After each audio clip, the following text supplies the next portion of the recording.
Assalamualaikum warahmatullahi wabarakatuh.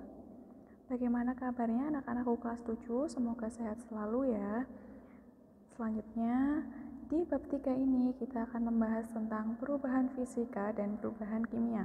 Nah, yang akan kita bahas terlebih dahulu yaitu meliputi klasifikasi materi. Oke. Nah, segala sesuatu yang ada di bumi tersusun atas materi yang terdiri atas unsur seperti air, udara, tanah, dan api. Nah, itu yang dimaksud materi di sini adalah contohnya ya seperti itu ya. Unsur, air, udara, tanah, api. Nah, itu segala sesuatu yang menyusun bumi, yang menyusun alam semesta ini. Begitu dinamakan dengan materi.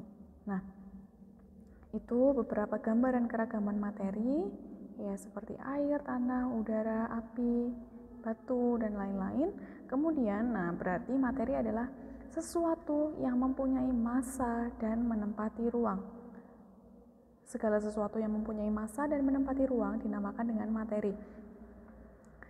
Maksud dari mempunyai massa adalah ya misalnya ya bisa ditimbang, misalnya massanya 1 gram, 2 gram, dan lain-lain, kemudian menempati ruang. Contohnya, coba saya ambil contoh misalnya udara. Udara apakah dia termasuk materi? Ya, udara termasuk materi karena dia memiliki massa. Nah, maksudnya, memang iya udara memiliki massa? Iya. Kita dapat membuktikan udara memiliki massa, misalnya balon ya, balon yang satu kosong, yang satu diberi angin, diberi udara. Nah, ketika kedua-duanya ditimbang, dibedakan, nah yang diberi udara itu akan massanya lebih besar, begitu. Itu makanya udara juga termasuk materi ya, dia memiliki massa kemudian menempati ruang. Nah ya, kayak misalnya udara tadi ya, kita ambil contoh udara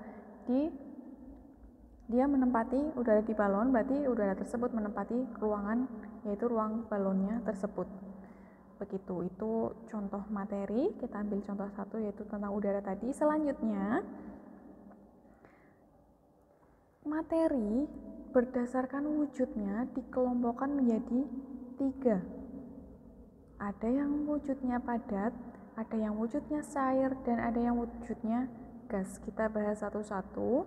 Untuk yang wujudnya padat, mempunyai bentuk dan volume tertentu. Ciri-cirinya ya, mempunyai bentuk dan volume tertentu. Kita ambil contoh misalnya balok kayu ya. Nah, mempunyai bentuk dan volume tertentu ya, bentuknya seperti itu, kotak dan lain-lain, ada yang bulat juga. Kemudian volume tertentu ya, dia juga memiliki volume. Kemudian jarak antar partikel zat padat sangat rapat. Jarak antar partikel zat padat sangat rapat. Kita bisa lihat di sebelah kiri tulisan padat itu. Nah, itu merupakan gambaran dari jarak antar partikel pada zat padat, sangat rapat ya.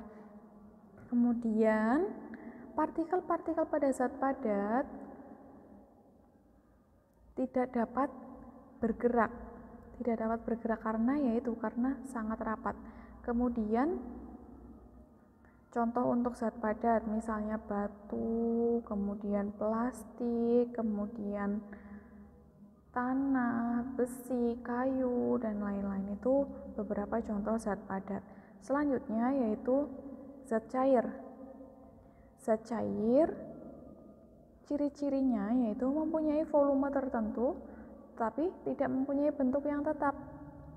Nah, bentuk pada zat cair itu bergantung pada wadah yang digunakan. Misalnya kita ambil contoh minyak ketika dimasukkan ke botol maka bentuknya seperti botol, mengikuti botolnya tersebut. Ketika dimasukkan ke gelas, dia bentuknya ya mengikuti gelasnya itu, gitu. Kemudian jarak antar partikel zat cair lebih renggang ya. Kita bisa bandingkan antara partikel zat padat dengan zat cair itu di samping sebelah kiri tulisan zat padat dan tulisan cair. Nah, itu kalau padat itu sangat rapat, sedangkan kalau yang cair itu lebih renggang. Kemudian, partikel-partikel pada zat cair dapat bergerak bebas namun terbatas. Dapat bergerak tapi terbatas. Contoh untuk zat cair, minyak, air, sabun cair, nah begitu, itu juga boleh. Kemudian zat gas yang wujudnya gas, ciri-cirinya tidak mempunyai volume dan bentuk yang tertentu ya, volumenya berubah-ubah dan bentuknya juga berubah-ubah sesuai dengan tempatnya. Misalnya ya tadi ya, misalnya contoh di balon ya, volumenya mengikuti balon dan bentuknya juga mengikuti balon, begitu. Kemudian jarak antar partikel gas sangat renggang. Kita bisa bandingkan jarak partikel zat padat, cair, dan gas ya. Zat gas itu jarak antar partikelnya yang paling renggang ya, sangat renggang. Begitu. Jadi kalau padat itu sangat rapat, cair itu lebih renggang, sedangkan kalau yang zat gas itu sangat renggang. Kemudian partikel-partikel pada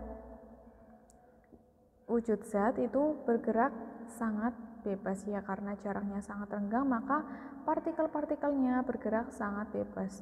Kemudian contoh untuk zat gas, contohnya adalah asap, kemudian asap motor, asap pabrik itu juga bisa. Kemudian oksigen ini yang kita hirup, kemudian yang kita keluarkan itu karbon dioksida, nah itu termasuk benda gas. Selanjutnya, klasifikasi materi berdasarkan komposisinya dibedakan menjadi zat tunggal dan zat campuran. Zat tunggal dan campuran. Nah, apa saja?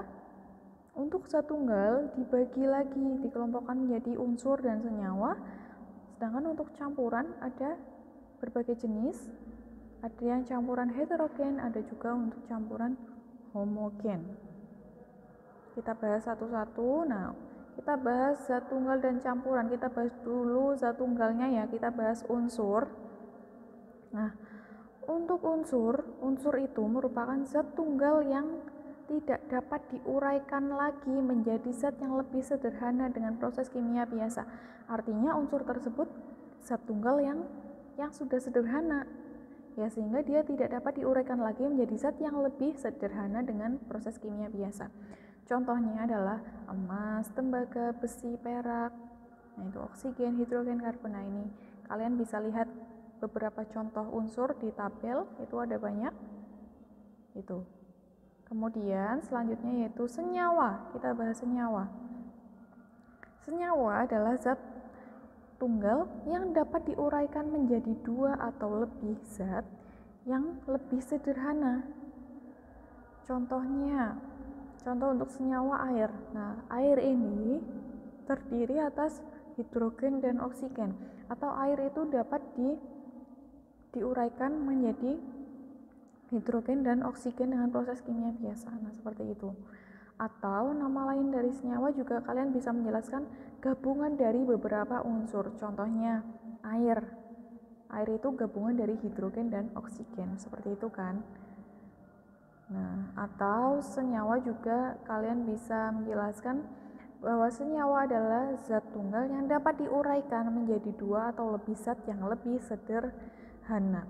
Nah, itu air dapat diuraikan menjadi hidrogen dan oksigen, kemudian garam dapur dapat diuraikan menjadi natrium dan klorin, kemudian gula tebu dapat diuraikan menjadi karbon, hidrogen, dan oksigen. Seperti itu. Kemudian campuran. Campuran adalah suatu materi yang terdiri atas dua zat atau lebih yang masih mempunyai sifat zat asalnya. Ya, namanya campuran berarti dicampur gitu ya. Nah, campuran ada dua jenis, ada campuran homogen dan campuran heterogen. Untuk campuran homogen itu adalah campuran yang tidak dapat dibedakan zat-zat yang tercampur di dalamnya. Contohnya, kita ambil contoh larutan gula, larutan garam, sirup. Nah, kita ambil contoh larutan gula. Ketika sudah menjadi larutan gula, nah, apakah kita dapat membedakan mana gulanya? Tidak ya, makanya itu termasuk campuran homogen. Campuran yang tidak dapat dibedakan zat-zat yang tercampur di dalamnya. Kita ambil contoh lain, misalnya sirup.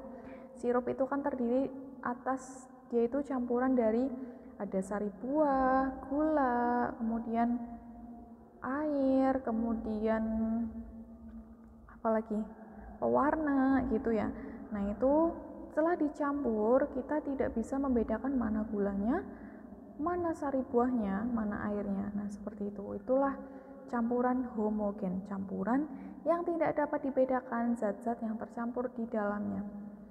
Nah, kan tadi barusan kita sudah bilang kita membahas larutan ya, ada larutan garam, larutan gula. Nah, larutan itu terdiri atas pelarut dan terlarut.